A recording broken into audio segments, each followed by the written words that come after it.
मुअज़्ज़ज़ अहबाब सामईन, आपसे एक दरख्वास्त है, वीडियो को मुकम्मल देखें, लाइक और कमेंट करें और शेयर करें और चैनल को सब्सक्राइब भी करें और बेल आइकन दबाना बिल्कुल ना भूलें ताकि आगे की नोटिफिकेशन आपको मिलते रहें। कुरान पाक हिफ्ज़ याद करने का तरीक़ा है कि कुरान पाक की एक आयत को या एक आयत से कम ही हो, यानी जितना एक सांस में आसानी के साथ कह सकते हों उसको बार बार कहें, बार बार पढ़ें, रटें। उसके बाद उससे निगाह हटा करके पढ़ने की कोशिश करें। अगर पढ़ लें तो आगे याद करना शुरू कर दें और अगर ना पढ़ पाएँ तो फिर वही रटें, वही याद करें। जब वो याद हो जाए तो आगे याद करें, आगे भी ऐसे ही रटें जैसे पहली आयत को याद किया है। जब आगे की आयत याद हो जाए तो दोनों को मिला करके ज़ुबानी पढ़ें और अगर पढ़ने में भूल हो, पढ़ ना सकते हों तो दोबारा फिर उसको रटें और जब वो याद हो जाए तो फिर आगे बढ़ें। इस तरह से हिफ्ज़ याद किया जाता है और इस तरह जब रट रट करके याद करेंगे तो वो आपको हमेशा याद रहेगा। लेकिन अगर यूँ जहन में सिर्फ बिठा लिया तो बहुत जल्द जहन से निकल जाएगा और याद नहीं रह जाएगा। फिर बाद में याद करने की कोशिश करेंगे तो बहुत दिक्कतें आएंगी, परेशानियां आएंगी। इसलिए कोशिश यही रहे कि जब याद करें तो मेहनत के साथ रट रट के याद करें और एक आयत याद करें, जब याद हो जाए तो आगे याद करें, दोनों मिलाकर पढ़ लें। दोनों याद हो तो आगे बढ़ें, ना याद हो तो फिर उसको याद करें। इस तरह से हिफ्ज़ करना चाहिए।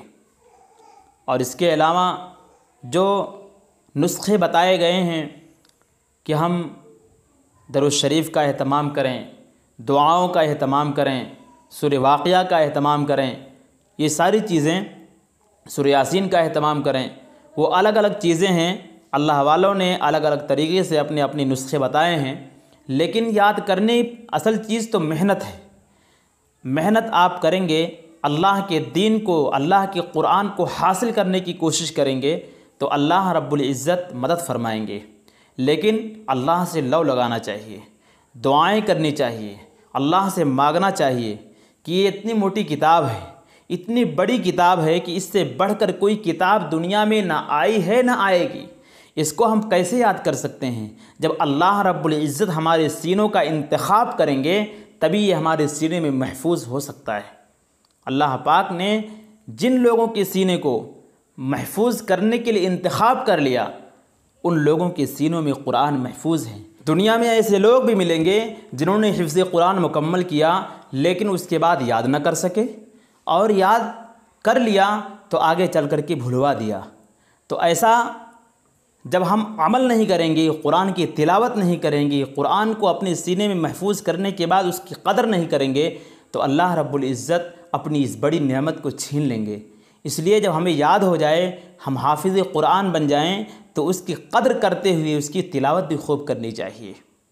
आज आदमी अपने मोबाइल की स्क्रीन को बार बार साफ़ करता है। अगर कहा जाए दिन भर में जितनी बार मोबाइल उठाएगा उतनी बार स्क्रीन साफ़ करेगा, उसके बाद आगे कोई काम मोबाइल में करेगा।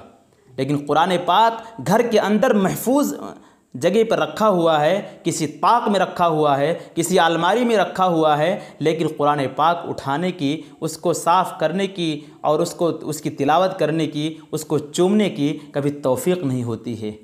इसलिए हमें इसकी कदर भी करनी चाहिए। जब हाफिज़ हो जाएंगे तो इसकी कदर नहीं करेंगे तो अल्लाह ताला ये नेमत हमसे छीन लेंगे। इसलिए हम इसकी खूब खूब कदर करें, खूब खूब तिलावत करें और अल्लाह का शुक्र अदा करें कि इतनी बड़ी नेमत अल्लाह ने हमें और आपको इनायत फरमाई है। अल्लाह ताला हम सबको कुरान पाक को अपने सीने में महफूज करने की और उसकी कदर करने की तौफ़ीक़ अता फ़रमाए। आमीन। व आखिर दावाना अनिल हम्दुलिल्लाहि रब्बिल आलमीन।